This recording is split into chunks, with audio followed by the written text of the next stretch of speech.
Hello, and welcome to the Cape Coffee Beans podcast. My name is Faden, and I'm the founder of Cape Coffee Beans, South Africa's leading retailer in the specialty coffee space.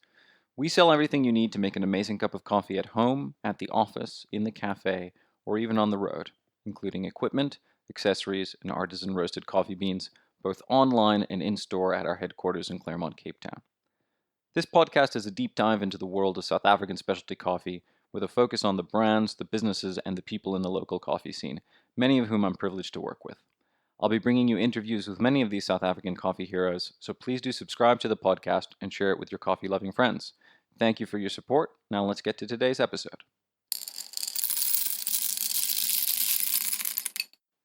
In this episode, I interviewed Regardt van Tonder, part of the founding team of Legado Coffee Roasters, and it was a really interesting conversation. As much as I thought I knew their story, we got into a little bit more detail, and if nothing else, I think that this is a very interesting and entertaining story of how these guys got into the business, how they started roasting coffee, and where they found their coffee roasting experience, as well as their coffee roaster. So I'm sure that you'll enjoy that. I think another one of the intriguing themes that's emerging as I've now done a few of these and spoken to a few people in Cape Town coffee is how a lot of these stories are interlinked. If you haven't listened to the episode with Warren Mechanic of Coffee yet, you might enjoy listening to that one first before you listen to this one, or just after it. But it is interesting to hear how the origins of many of these coffee businesses overlap. I really enjoyed this conversation with Regardt. I really love Legado's coffee, so I'd encourage you to try it. I hope you enjoyed this episode. Now let's get to the conversation with Regardt.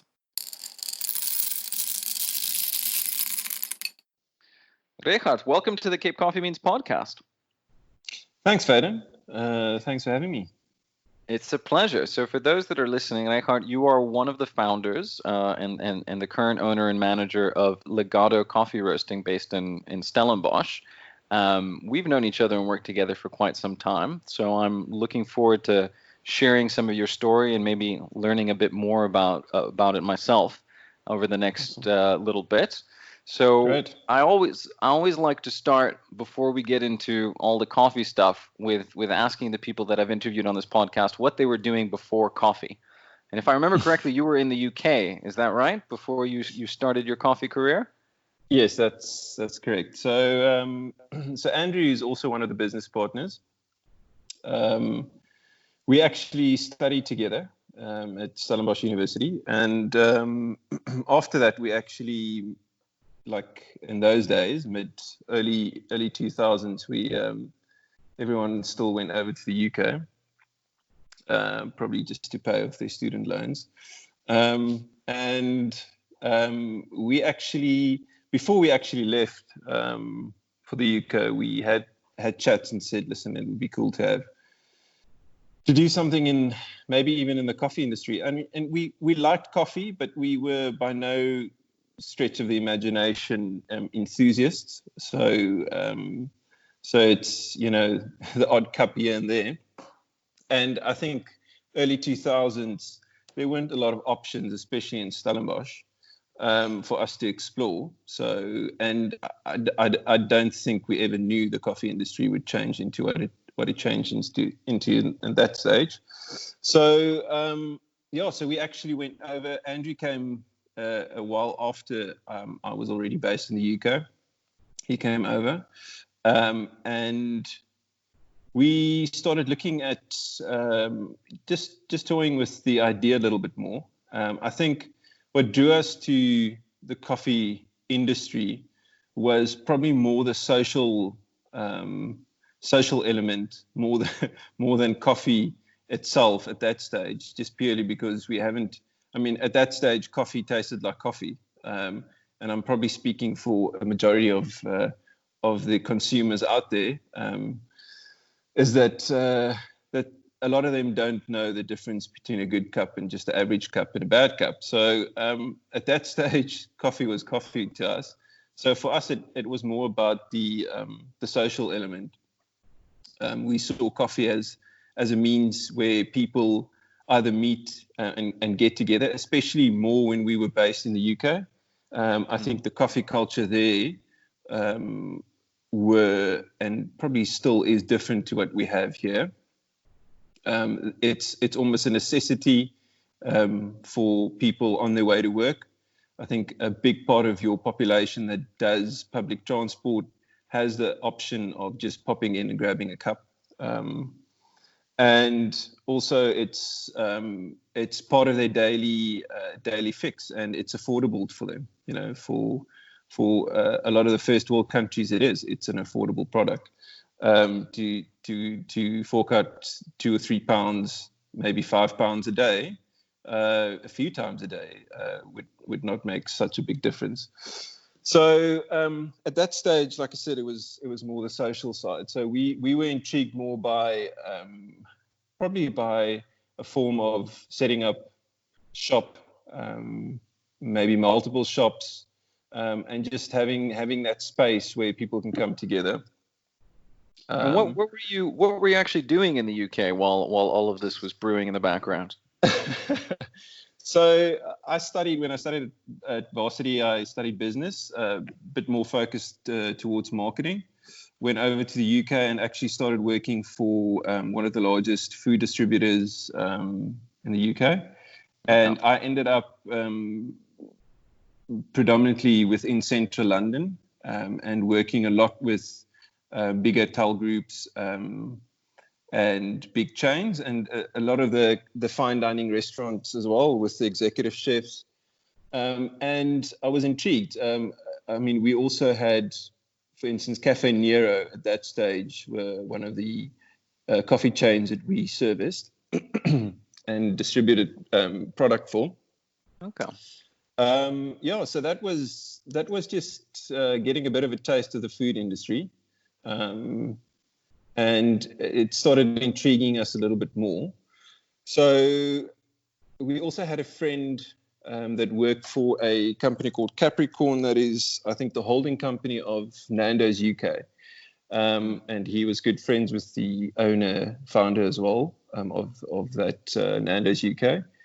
And we actually started thinking about doing stuff with him regarding coffee, and maybe opening a few stores there.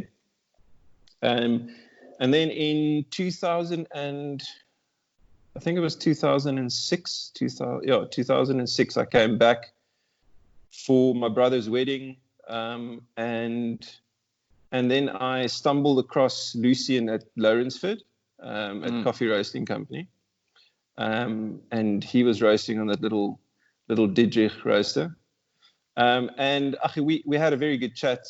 I was very intrigued at that stage, just on his approach of doing business, and then also stumbled across Origin and Vida and them started up as well. So I was looking at the coffee culture and realizing that there's a little bit of an awakening in South Africa around that. So Andrew and myself, actually, we just started doing a lot of research. We tried to, when we were in the UK, try to get as much information, feedback, numbers around what owning a coffee shop and maybe even a chain entails. What type of numbers are you looking at? What type of investment are you looking at? And again, at that stage, we were still more focused on the social side of coffee more than the product itself. Although we loved and enjoyed drinking coffee. And then, due to circumstances, I came back 2007 and looked around trying to get into the food industry here. Andrew also came back a little bit earlier, and Andrew was in the finance side. I was looking to get into the food industry on this side, and then by chance, random chain of events, I actually got into the oil industry. So not cooking oil, car oil, vehicle oil, crude oil. So I ended up working for a company called Castrol. And I ended up working there for probably about 4 to 5 years. And around 2009, I said to Andrew, listen, if we want to take this coffee thing to some sort of level or actually make it happen, we've probably got to, you know, start digging into it, and all the research that we've done, we've probably got to start applying and probably look at registering some sort of a company, just to get things started. Otherwise it's just going to be parked there and be a pipe dream. So 2009, we actually looked around and decided we're going to buy an espresso machine and a grinder. At that stage, again, knew absolutely nothing about machines or actually coffee itself, and just decided to take the plunge and bought a really awful, terrible one-group coffee machine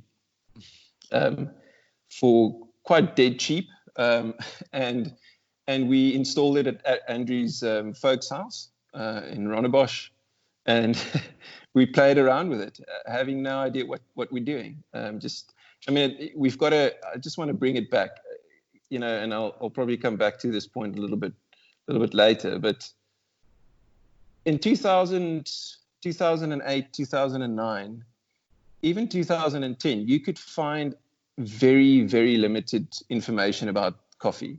You know, even if it's, you know, how to make a good cup of coffee, your channels were YouTube, and that's pretty much it, or Google, you know, so you could find absolutely nothing. And the guys that did show you, you know, it was kind of debatable whether it's any good or not. So that's kind of what we lend ourselves to. And we made awful cups of coffee at that point. We bought I'm curious what the machine was. It was a Grimac. Rimac, okay. Now, so yeah, by the take of it, you probably haven't heard of it. I actually, when I was in Milan last year at Host Expo, I actually saw them there, and I took a photo for Andrew just to share it with him, just back to the days. But I was surprised that they were actually still in existence.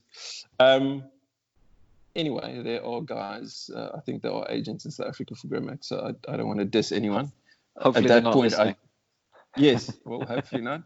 I mean, it's for me, it's a kind of an entry level machine, having worked on the high end stuff. So, but again, it was, like I said, it was very cheap.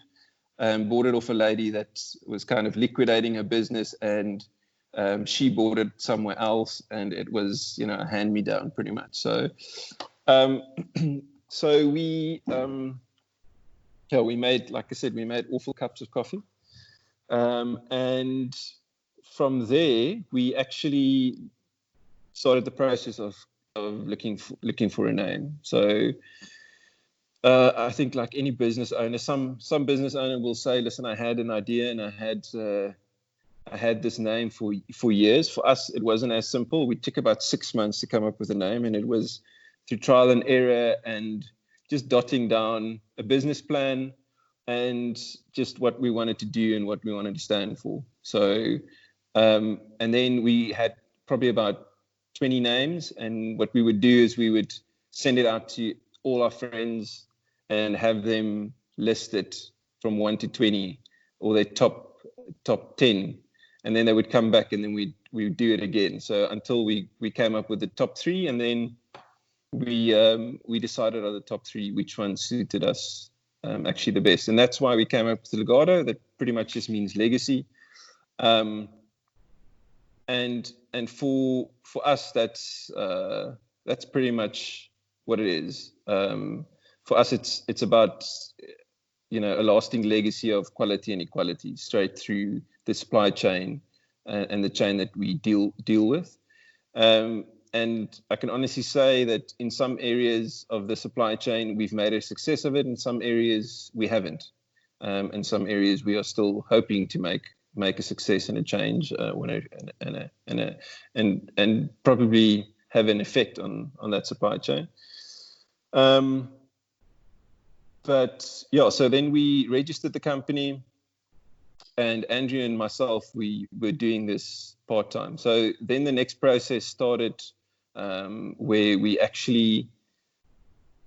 were visiting and looking, having a closer look. We both stayed in town. I stayed in Sea Point, and he stayed in Tamboerskloof. So we obviously had more exposure to the coffee culture in the city. That was definitely, I think, the better place to be. So by that time, it was Origin and Truth and Deluxe started off a year before us as well. So got a bit of exposure to that. And then we kind of reassessed what we wanted to do. So for us, it was, and that probably came out within the business plan as well, it was to try and own as much of that chain as possible so that we can have an impact and an effect on every part of that chain as far as possible. So, not leaving our roasting over to be done by someone else that maybe pushes your roasting into a Friday afternoon shift just before clocking off, So a typical drum or a typical washing machine roast of chucking it in and later on just dumping the roast. So for us, it was, trying to control and having an impact on each part of that chain. So that then led us to starting to look for a roaster. There were a bunch of roasters. I wouldn't say a bunch of roasters available, but there were some roasters in the industry that we had a look at, but we weren't 100% convinced. So then again, we chatted to Lucian, and he was very happy with his Diedrich. So we did a bit of research around the Diedrich, and we loved what the feedback was and the build quality, and just starting to understand at that stage a little bit more about airflow and heat. So then we started to look around for it. So at that stage, trying to find a Diedrich in South Africa was possibly non-existent, and I would probably say you had a 1 in a million chance. So randomly, I was looking for a roaster, probably again another 6 months, and then one day I came across on Google a website where it was a guy that had a little roastery cafe in Plet, and he was roasting on a Diedrich, and I just decided to give him a call. It said something that if you're interested in Diedrich roasters, then you must contact him. So yes, I thought, wow, this is it. Here's our big chance. Now we can finally get hold of a Diedrich roaster, even if it was new. So contacted him, and he said to us, listen, he's coming down for the Cape Argus. We can meet up with him. And that was probably about 6 weeks later. He came down. This was now early 2010. Came down for the Argus, and we met up with him. And I still remember it was quite a big day for Andrew and myself, because we met up with him at a Vida. I remember, I think it was the one that opened up in Canal Walk, and we met up with him and we started chatting, and he said to us, listen, he's South African, his wife's Canadian. He worked in the industry, coffee industry, for 2 years in the States, and then for almost 10 years in Canada. And he came to South Africa to spend some time with family, but also to have a little bit more of a relaxed life. And he ended up working 7 days a week. So he's kind of over it, and they planning on going back to Canada.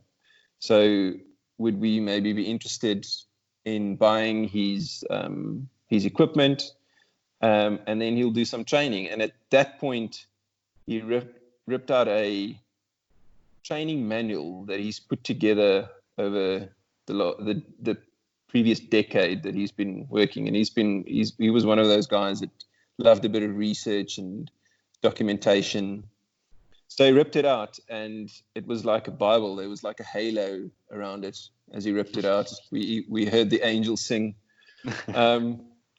and it was a thick file, and we started just going through that, and it had everything from the history to the intricate details of roasting, the molecular changes, the scientific changes happening to coffee, the water quality, how to test for it, from brewing espresso straight through the bank. It was, I can't even remember how many pages, but it was thick.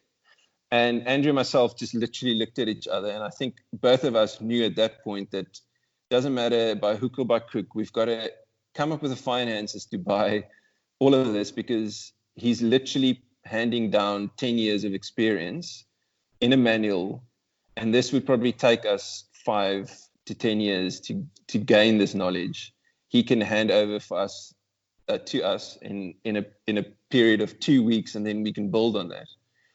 So we actually took him up on the deal, bought all his equipment, his GB5, his grinders, his roaster, had it shipped from Plet. And then we decided initially in the business plan that for us to set up in Stellenbosch would be a wiser decision. 2 reasons. Cape Town there were quite a few guys there already, like I mentioned. It was Deluxe, Truth, Origin, Espresso Lab started up. So we just felt in that area it wasn't saturated, but it was just everyone's pretty close to each other, and having another one there is not going to distinguish us necessarily. So that was the first reason. The second reason, one of our other business partners, at that stage, he was more of a silent business partner.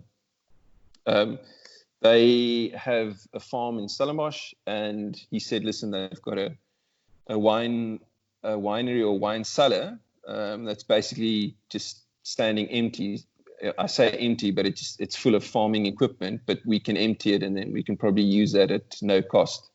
So that's what we did. So we emptied it out, 30 years of storage in that wine cellar. Wine cellar is over 100 years old. Cleaned it out, put in a new floor, new windows, new doors, and then got ourselves ready for the shipment that came from Plet. So literally stuff arrived, and it was just the roaster, espresso machine, and the grinder standing in our facility, and a pallet full of half bags of green coffee that he gave us as well. So we did 2 weeks of quite intensive training, and then he literally waved us goodbye and got on a plane and flew back to Canada with his family. So, and that kind of left us, I would probably say August 2010, just in the deep side of the pool. So, at that stage, everything is information overload, and you've got to try and figure out. So luckily, via email, that stage, we communicated if we had questions with them. And we decided, because we all had day jobs, that we would if we would sell, we would sell to family and friends at first, but it's just to cover our costs. So we're not gonna put any markups. It's just literally just to get things going and play around and get behind the machine. And we did that. And funny enough, I think our first customer through word of mouth came from, I think it was Paternoster. There's a guest house called Abalone Guest House, and randomly someone heard about us and tasted the coffee and said, listen, they would love to buy from us. So that was quite a momentous occasion for us. Fulfilling a 10 kilo order, you're looking at it and you're thinking, you've made it, you know. If I look back now, I'm like, yeah, pretty naive, but yeah. So that was quite a momentous occasion. And from there, you know, we kind of built, and then I think it was early 2011. That's kind of where I crossed paths with Warren. Lucian had just passed away, and then probably a couple of weeks later, I just got a call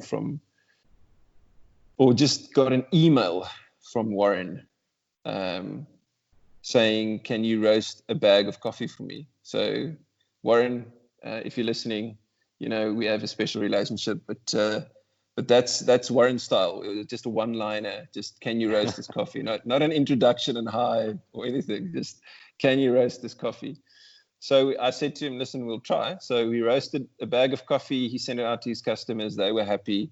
And he shipped all his coffee over from Coffee Roasting Company down to us. And we started contract roasting for him for, I think it was close to 6-7 months, until he received both his Diedrich roasters.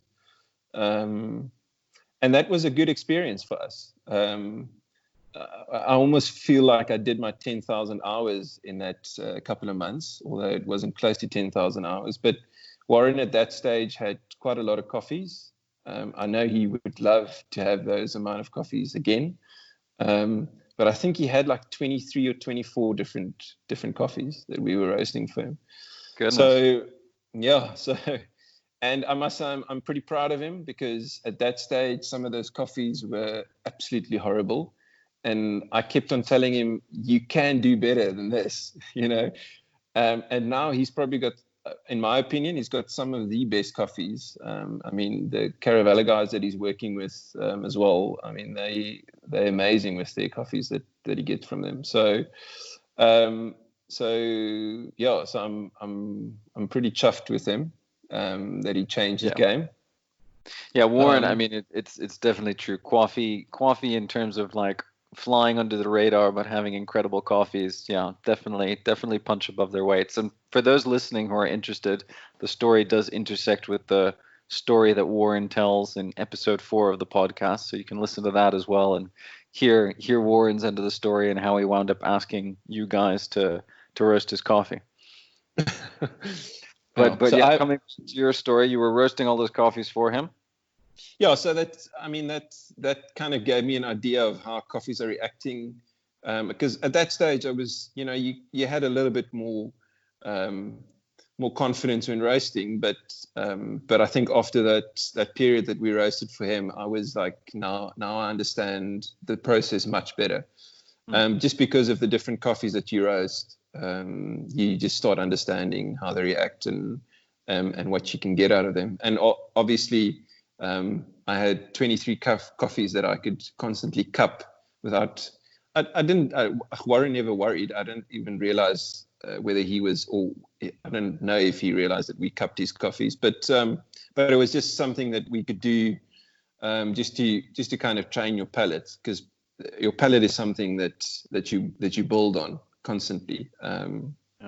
Some people are born with a better palate than others, but I'm a firm believer that you train your palate, and also you've got to train your brain to recognize what you're tasting as well. So so that only gets better with age. Anyway, so did that, and it was a good time for us just to build a bit of cash flow.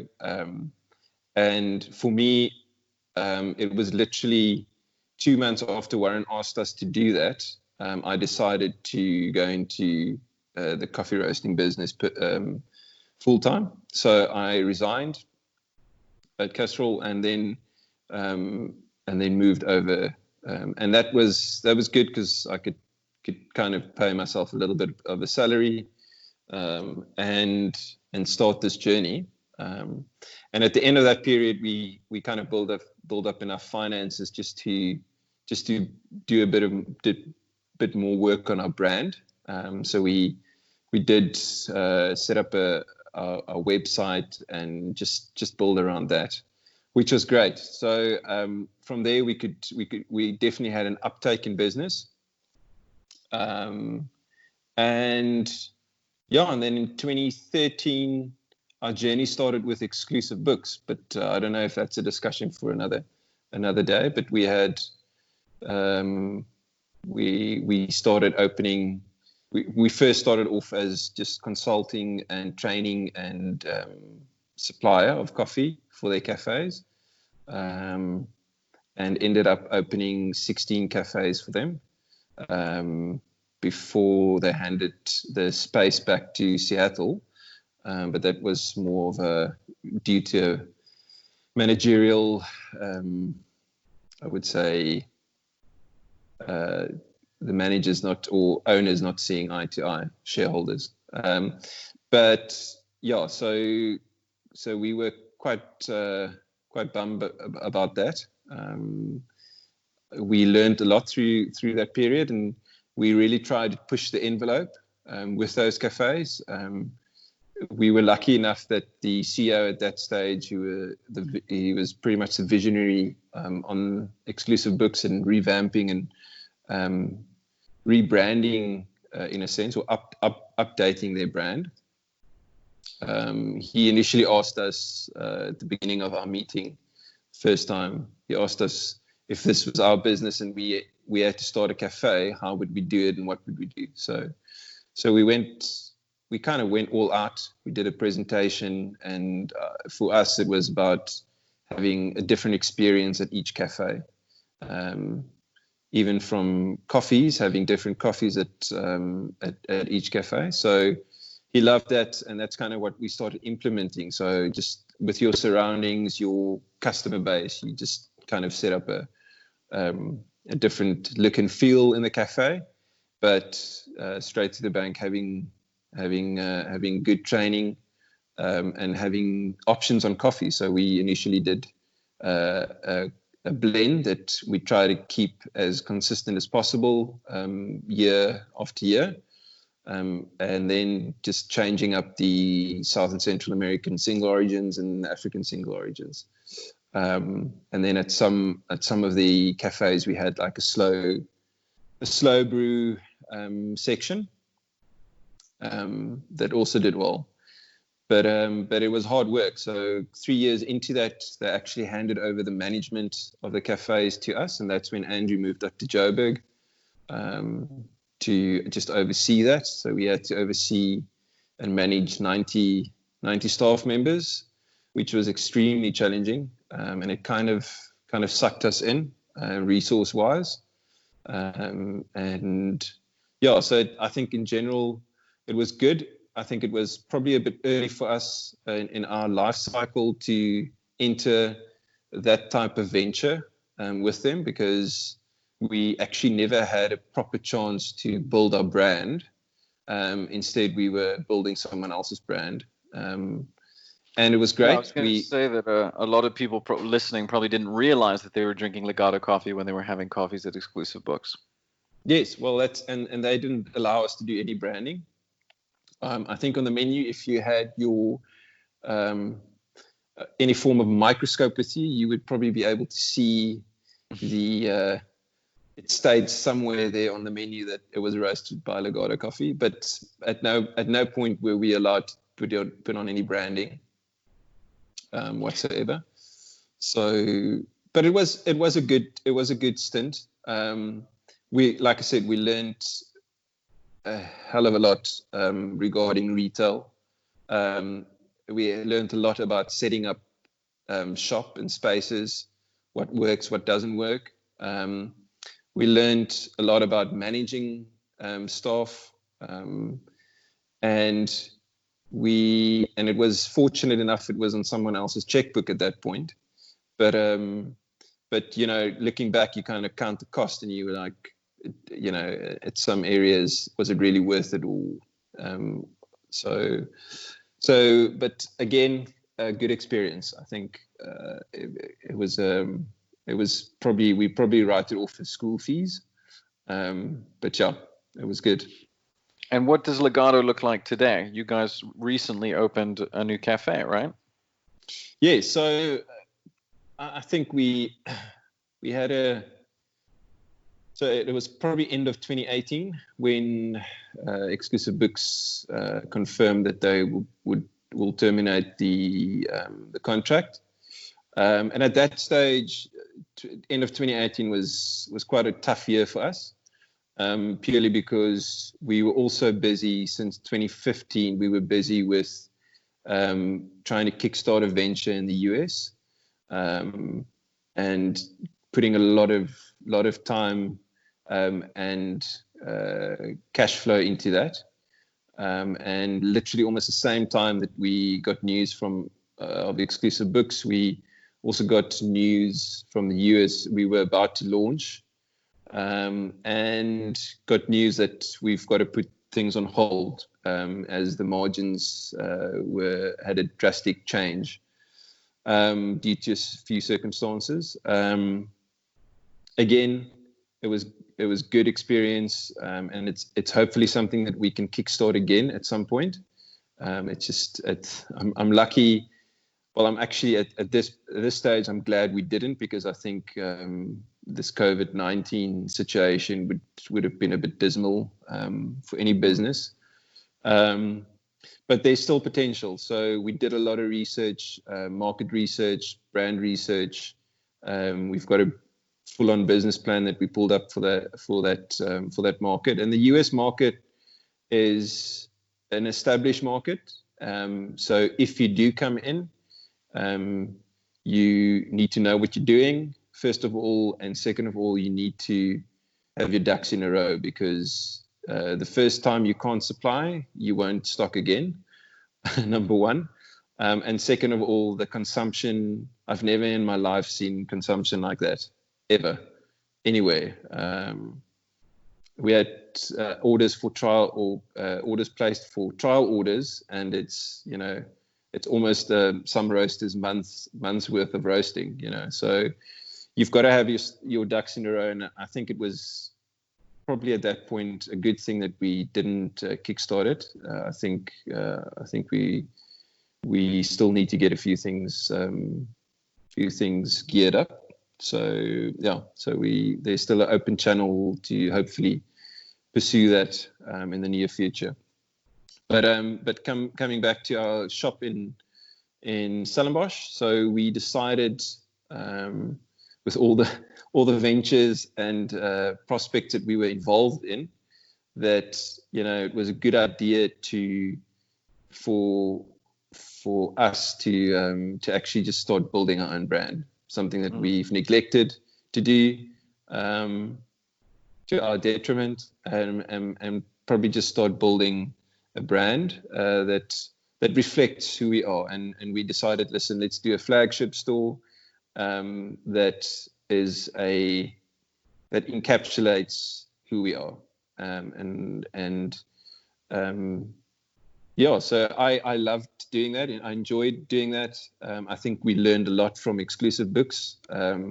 Just there's a bit of a golden thread that we could pull through in just the quality and the aesthetically, the quality of the shop, but also matching that with service and product, which is important for us. And Stellenbosch is not an easy climate. There's a lot of competition. It's a small town, so you've got to put your stamp down. But it's actually been a good 6 months before COVID temporarily closed the shop. So it's been good. It's been a learning experience as well. But we're enjoying it. So, and then we've got a couple of other outlets as well, a little bit more of a satellite coffee carts and coffee outlets. And then we've got the roastery on the farm as well, which is still going. But I suppose your primary business is still wholesale at this point, right? I mean, you're serving cafe clients all around the Western Cape, if I'm not mistaken. Yes, that's correct. So, I would love to say it's a majority is wholesale, but I think most of the guys that you chatted to would probably say that their cafes are an extremely intricate part of their cash flow and finances. Mm. Wholesale. I remember having this chat with one of the green bean brokers when we started in 2010. And they said to me at that stage, including all the mass roasters in South Africa, there were about 35 roasters on their books. Now, I can guarantee you now that if you ask them the same question prior to COVID-19, they would probably say they've got over 1,000 on their books. Yeah. So you can just imagine the playing field. And my opinion is that the consumer, yes, the consumer is more knowledgeable and the consumer has grown, but not to the extent that the competition has grown. We technically are still tapping into a taxpayer. Your average Joe using public transport cannot afford, or if they can afford, they've got to weigh up whether they want to spend this money on this 25 or 35 rand on a cup of coffee, versus feeding their family. So you're technically tapping into a taxpayer market, which, I think in the last year has probably diminished a little bit with a lot of people immigrating. But yeah, so that's the reality of it. So, you're chasing wholesale volume, but, with all the competition getting into the market, and I think there's probably quite a few that will fall out after this. But it's challenging to grow your numbers. It's challenging to grow your volumes if you are dedicated to certain protocols and not willing to budge on that. So, and I'm talking on the quality of product that you push out. So, so hence why we're also looking for foreign business in established, but also in emerging markets. So there are a few leads that we are busy following up. But whether it's exporting or whether it's consulting, whatever it is, it's necessary. South Africa we love South Africa. This is where our heart is. And we love what's happening in the coffee industry here. But unfortunately, it's not always enough to grow. And obviously for us, China, if your aim is to own as much of the chain as possible, then, the biggest struggle is, how you cannot buy directly from a farmer if you're not doing the volume. And Jonathan will probably be able to tell you that. So South Africa there's limited volume. If you're not a retail grocer, there's limited volume that you can do. And, for us to buy directly from a farm or from a farmer is hard, because I think Joel actually mentioned it. If you get there and the guy, you're asking the guy if you can buy a couple of bags, that's not what he wants to hear. He wants to hear that you're buying his whole crop. That's kind of the catch. So so that's kind of for us. But I think there's a lot of potential still within this industry in different avenues. Well, and despite that buying scale challenge, which, as you say, I think that all South African specialty coffee roasters face that challenge, I do think that you guys also do quite an exceptional job of getting a pretty broad variety of really, really great coffees. I know that you have a small but dedicated following within the Cape Coffee Beans customer base. So let's talk a little bit about that. How, despite the fact that you can't go buy a farmer's whole crop, you are managing to get some exceptional coffees. What is your approach to sourcing? Okay, so for us, it's there's quite a few guys that we partner with regarding coffee, and some of them are abroad, some of them are local.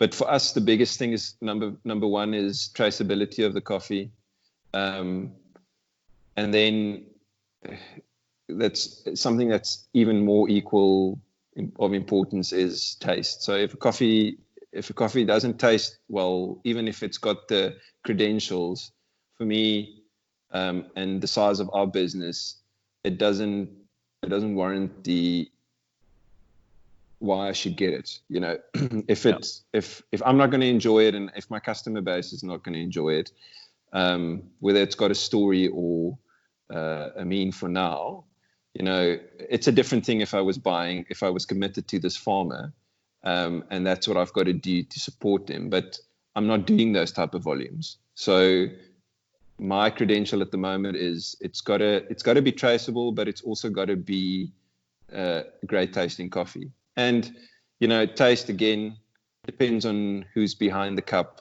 You know, for me, I guess every roaster kind of, you've got to have guys around you that helps you with this process, and that's in the process to kind of have a difference of opinion.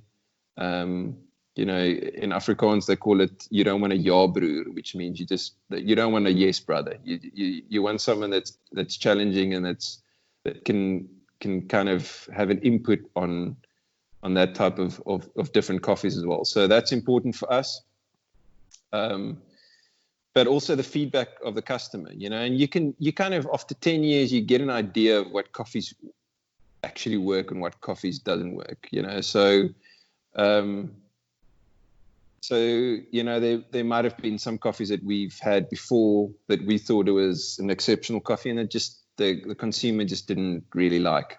And it could probably just be down to brewing method, you know, or the way that they brew. So, but the fact of the matter is, it doesn't help I buy and commit to buying coffees and it doesn't sell. So I've got to have a flow through of that.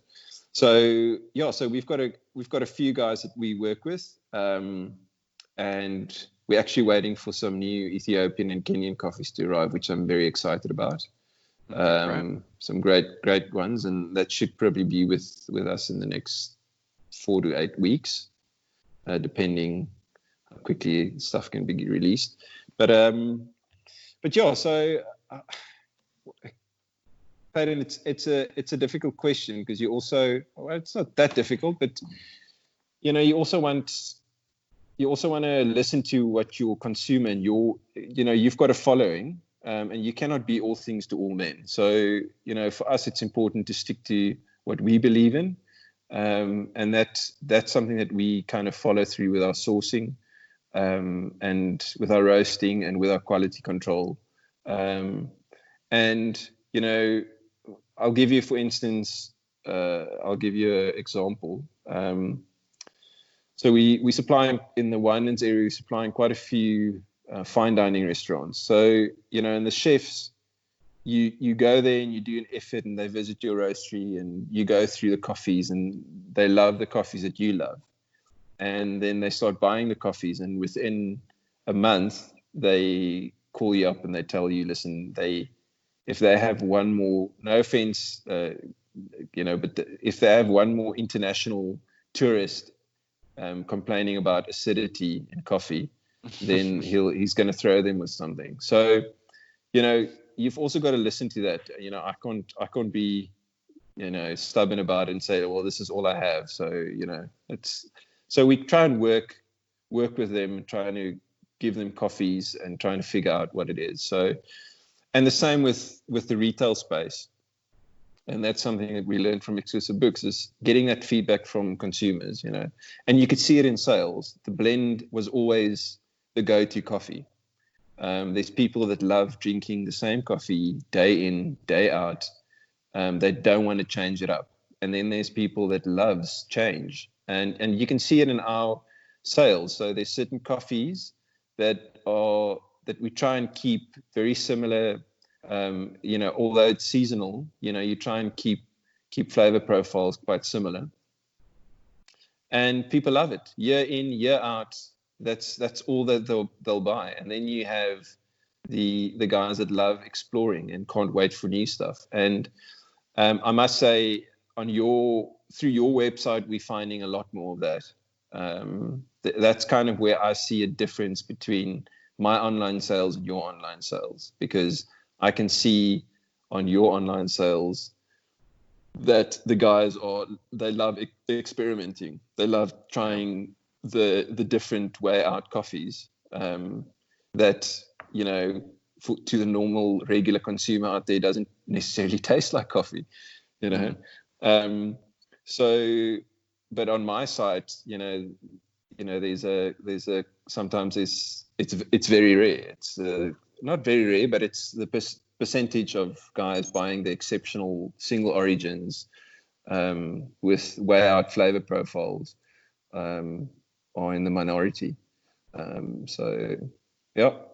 Yeah, it is. It's one of the interesting things about the market that we've tapped into at Cape Coffee Beans is we have this unusual consumer who wants lots of variety and really wacky flavor profiles and a lot of different things to experience. And I mean, to give you guys credit, you said that you can't be all things to all people, and I definitely wouldn't accuse you of doing that. But the one thing that I have to credit you for is that it does feel that within your portfolio of coffees, you do kind of always have something that'll please very different palates. Like you've got those incredible, wacky, natural profile fermenty coffees that the real coffee nerd's going to love.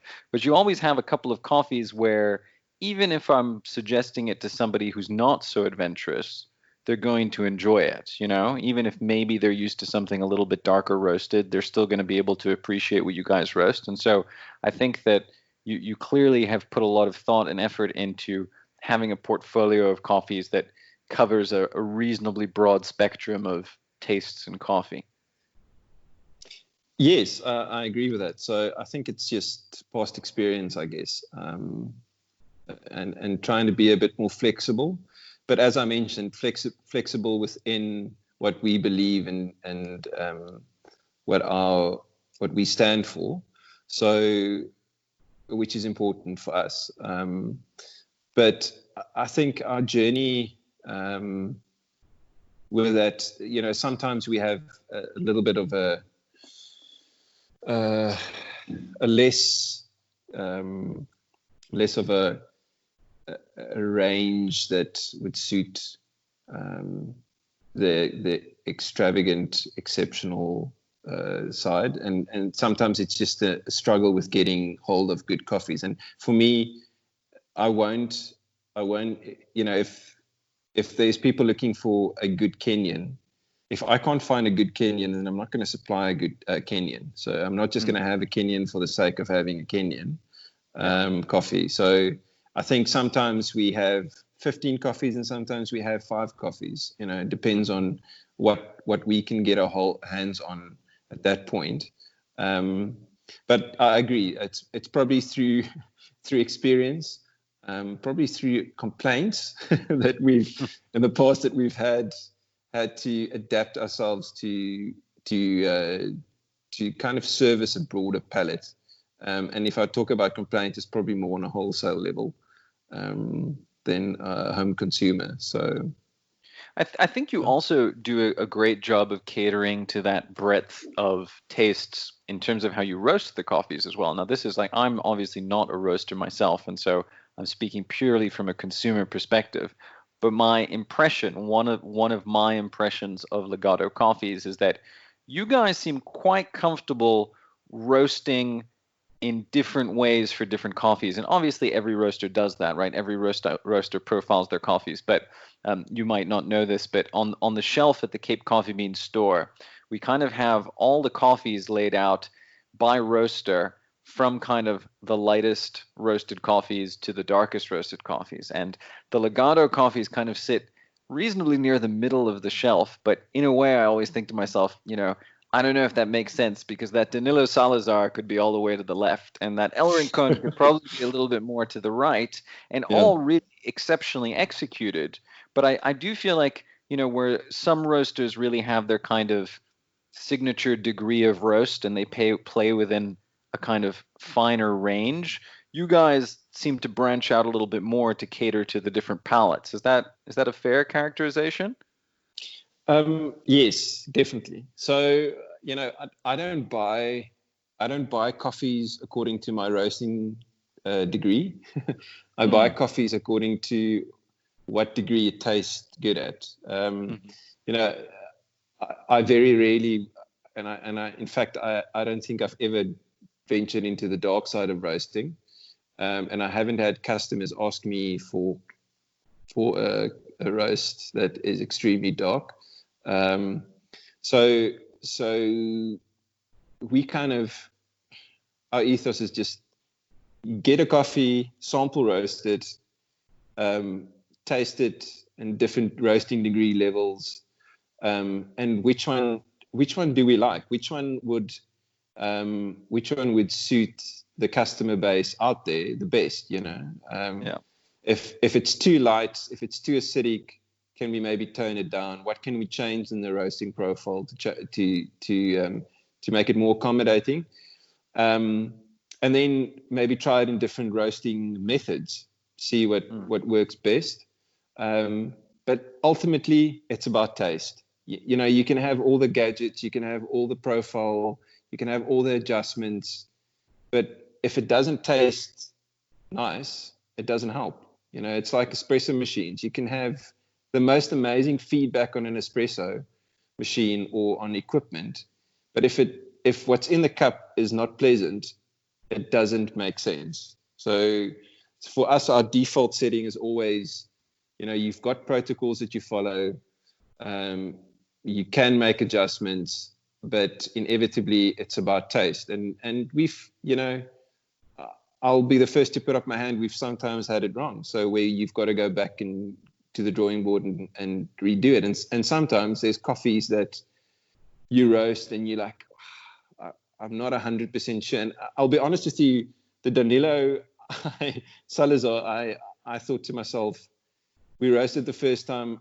I cupped it over almost 3 weeks, tasted in different, and there was something that I couldn't get rid of in that coffee that I wasn't 100% happy with. And I just thought to myself, okay, let's maybe just put it out there. Maybe it's just me. And I taste that coffee now and it's not there. So I haven't changed anything in my last roasting profiles. It's just, I don't know. Maybe I don't know what it is. It's not there. So I think also the biggest, I wouldn't say downfall to roasters is that you are your own worst critic, so you always criticize your work. You always criticize the coffee. You never 100% sure. And I think it's a fine balance between, it's a good thing where you can push yourself to go even better, but there's also a point where you overanalyzing things and possibly making adjustments to something that's already good, already great. So for me, it's just, I sometimes just have to step away from it and then revisit it a little bit later just to see whether it's still there or whether Sure. I'm happy. And it's funny enough with different coffees, and we all know the importance of water quality with coffees. So, here at the roastery, a coffee could possibly taste a certain way, but if I take it home, it could taste different. So I also try, and with all our coffees, I try and at least drink it in different areas, even at our shop in Stellenbosch versus our roastery versus my house where I stay in Somerset West. Just try it out because it's possibly tasting very different. And yeah, but anyway. No, I mean, I Side think note. It's such a valid point, and I think that some of the people listening to this podcast will be interested to hear that. One of the things that we've done at Cape Coffee Beans headquarters is we do our weekly cupping with whatever samples we have from our roasters, and on occasion we've done a water comparison. Well, we'll cup the same three coffees with water from the tap, which has a BWT filter on it, and with the water from the H2O bottle delivered water. And the difference is stark. And we've Yep. even had things like changing the bypass setting on that BWT filter, and it drastically changes the flavor of the coffee again. So Yep. that water component is definitely huge, and one that obviously is coming into focus. And maybe we can do a subsequent episode all about the water impacts. But I will also say, by the way, that the Danilo Salazar I personally love, and I will say that I do think that most of the team at Cape Coffee Beans really loves that coffee as well. So I would encourage everybody to taste it. It's an amazing coffee. I know Origins also had it at a certain stage, but That's right. but no, it's an exceptional coffee. I must say, I was very surprised. So I love that when you open a bag, it's the aroma of strawberries it just hits me with that. So I'm overtaken by that. But yeah, it's a good tasting coffee. I will actually tell you, it's funny. I would never normally mention a negative review that because we do get reviews on the coffee on the site, and I will say that overall the Legado coffees are very positively reviewed. We did get one recently on the Danilo Salazar where it said the aroma and flavor of strawberries was overwhelming, which I think that for those who are really into specialty coffee, that's actually a compliment. But this customer didn't intend it as such. It does state on the bag, so I can't, it's just a mid-red error. So no, but it is. I mean, it's there's some exceptional coffees. So and that one I'm definitely enjoying. Absolutely. Not for your traditional Italian and espresso drinker. You must definitely. I think no, definitely not. You must definitely, it's a side note probably, but I think all the roasters would appreciate feedback on comments or any feedback that you receive on coffees. Of course. I mean, it's a way for us to also improve our coffees. I think that one of the roles that we really have to play as well is connecting the right people with the right coffees. Yes, that's it. Because the person who enjoys the Danilo Salazar probably won't enjoy our darker espresso blends, and vice versa. And that's that's part of the role we have to play. So Regardt, just in kind of approaching the last couple of things here, briefly just tell us what does Legado look like in terms of the team today? So it's you and Andrew's obviously still involved, but also working on the green side of the market. What does your team look like? So we've got about 12 guys in our team currently, of which operationally at the roastery we are about 6, and I've got a pretty strong operational team, which is great because it's the backbone of the business. There are a lot of areas that I'm also involved in, but I like shedding some of the responsibilities, and not because I'm trying to shy away from responsibilities, but just because I absolutely hate micromanaging. It's something that drains the life out of me. So when I appoint people, it's usually people that are forward thinking and proactive. So, and that can contribute. So I tend to try and, especially these days, I tend to try and leave a lot of the decision making with them to sort out things. And just try and oversee some of the parts in the operational side of business. So I've got guys here. And most of the guys that are at the roastery has been with us for at least 5-6 years. So Gamu, that's actually so we've got 2 guys that I can line up for roasting, and that's excluding myself. But they've been with me. The one has been with us for almost a full 10 years. And well, he started when we started roasting for Warren. So it's 9 years. And then the other one, Papaya, is in for 6 years. So it's been great. And what I've been enjoying, especially with these guys, is just how they've grown within their skill set of distinguishing coffees. So especially when it comes to cupping, and just how their palates developed, which is amazing. And it's people that I can trust with my life. So I'm thankful for that.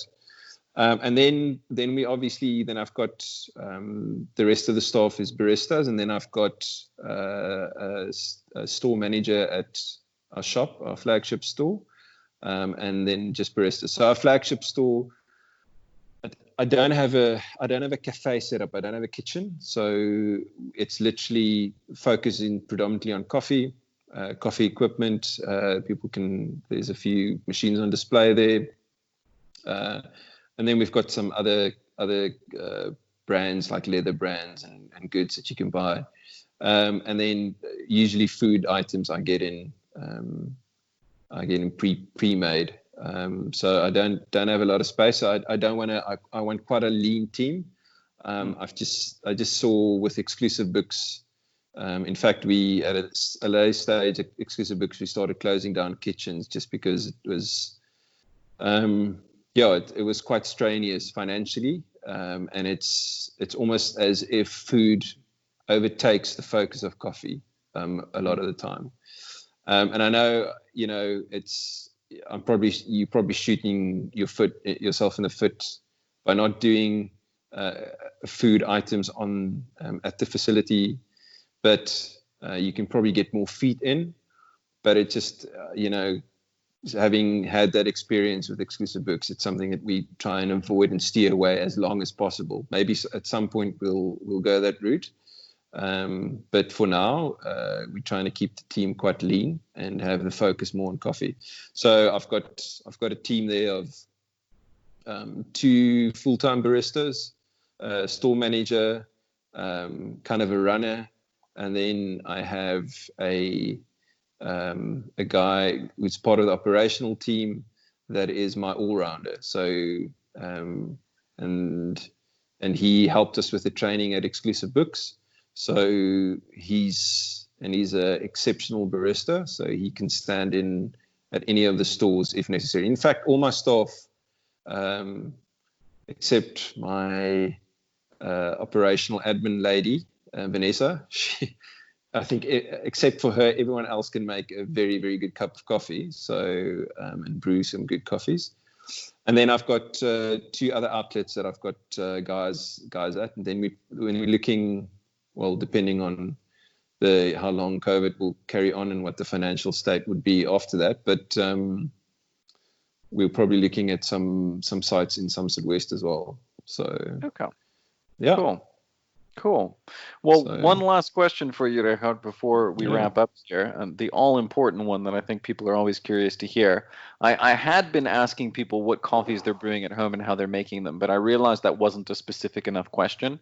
So I'm going to ask you today, what did you brew for yourself at home, and how did you make it? So today, I've got a little espresso machine set up at home.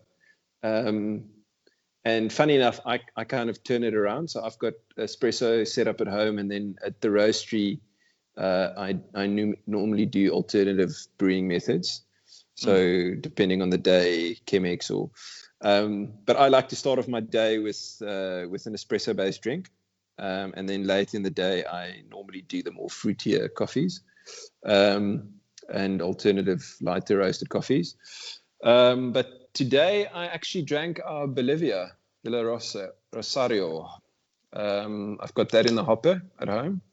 I'm enjoying it because it's almost coming to an end, so I'm savoring. I'll let you know when it does. But oh damn, yeah. But we've probably got about a month's stock left of it, green stock. So So I'm savoring that. But that's what I drank this morning, an espresso. And the problem is I've made my wife quite accustomed to that in the morning. So at a stage I thought about bringing the espresso machine back to the roastery, and she just profusely declined that I do that. So Fair anyway, enough. so that's pretty Fair much enough. Okay, gotcha. Well, Regardt, that was a great conversation. Thank you so much for your time. It was definitely interesting to hear a little bit more about the story. You guys have a particularly intriguing story of the start with the coffee angel and the book and everything else. It might need to be made into a movie at some point. But thank you very much for sharing the story. Thanks, man, and thanks for your support over the years, and for the effort that you've been doing in the coffee industry. So I can just echo what the previous guys have said, and I think your platform is a great platform for not just education, but just a place where people can find an array of different coffees and different roasters, so with quality product, so and good support. Well, that's so very thanks kind. for that. Thank you. I'm definitely a Legado fan, and the best part of my job is being able to work with all these coffee suppliers that make my favorite coffees. So it's a privilege to do it. Great, man. Thanks, Foden. Appreciate it. Well, that brings us to the end of this episode with Legado and Regardt from Legado Coffee Roasters. I really think that their story is as good as their coffee. So I would encourage you, now that you know their story, if you haven't yet, you definitely must check out their coffee. Legado is one of the brands that we've worked with for some time, and I have to admit I personally choose to drink their coffee very often, as do many of my colleagues. So if you'd like to support Legado Coffee Roasters, you can find their coffee on the Cape Coffee Beans website, as well as all the other roasters that you may have heard on this podcast. I will make sure to include that link in the show notes. If you are enjoying the podcast, please do leave a review on whatever podcast listening platform that you use, and I'll see you at the next episode.